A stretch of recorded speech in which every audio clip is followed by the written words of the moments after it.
know that we all have 100 things to do. We got to go to school or work or drop off our kids or go to practice or games, doctor's appointments, got to get groceries. I mean, our to-do list always goes on and on and on. But just pause.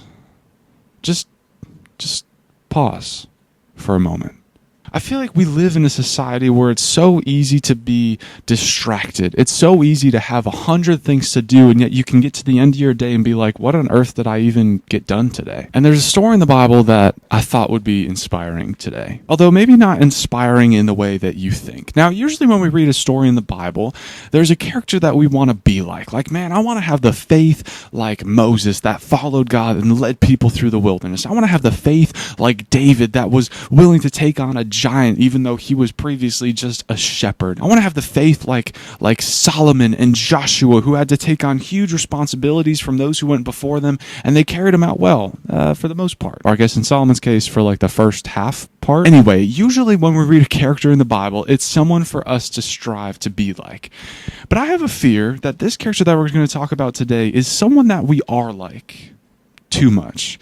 And this is the kind of character in the Bible that you actually do not want to emulate. I want to read it from Luke chapter 10, starting at verse 38, and it says this: As Jesus and his disciples were on their way, they came to a village where a woman named Martha opened her home to him. She had a sister called Mary who sat at the Lord's feet, listening, hanging on every word that Jesus said.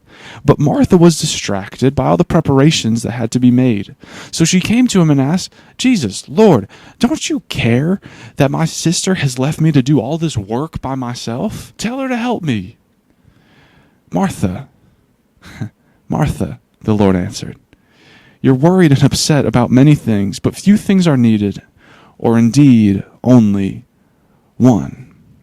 Mary has chosen what is better, and it will not be taken away from her. So we go to this house. We're kind of invited into the house along with everyone else in there to learn a very valuable lesson. It's the house of a woman named Martha who invites Jesus and his disciples in. And so Martha, I asked my youth group, what's Martha doing right now? They're like, she's probably cleaning. I'm like, yeah, she's trying to clean. Like if Jesus was coming to your house, that's the one time I would clean my bedroom. You know, like how company comes over and your parents are like, you got to clean your bedroom. It's like, are they going to come in here? I don't think so. I hope not, right?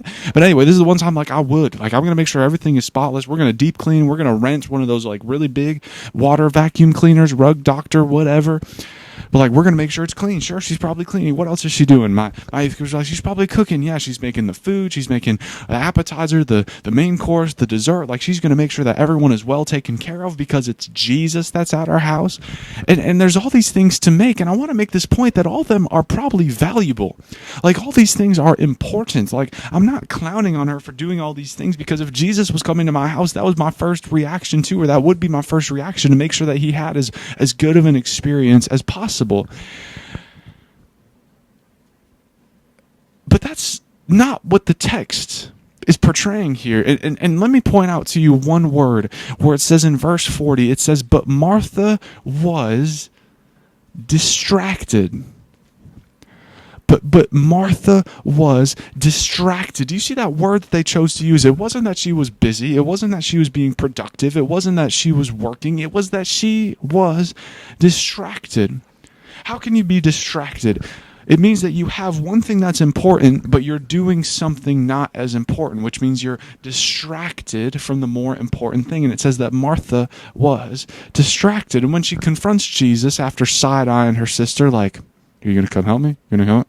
If you're going to help? She's like really aggressive but silent, just kind of, if looks could kill kind of a thing, right?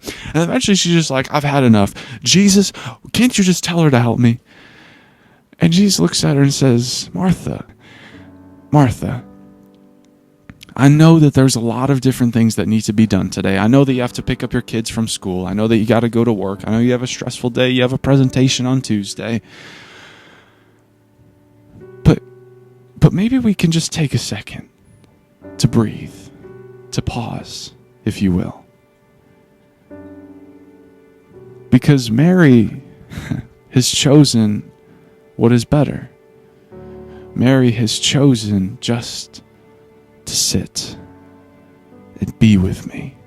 I know that there's a lot of other things that need to be done, but Mary has chosen what is better.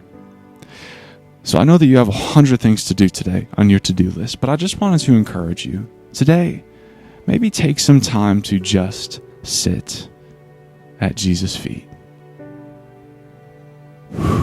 Take a breath and pause. Or in other words, today, choose what is better. Because I know there's 100 things that are urgent, but maybe only one thing is needed. To simply be with Jesus. Ladies and gentlemen, I pray this was a blessing to you. Peace.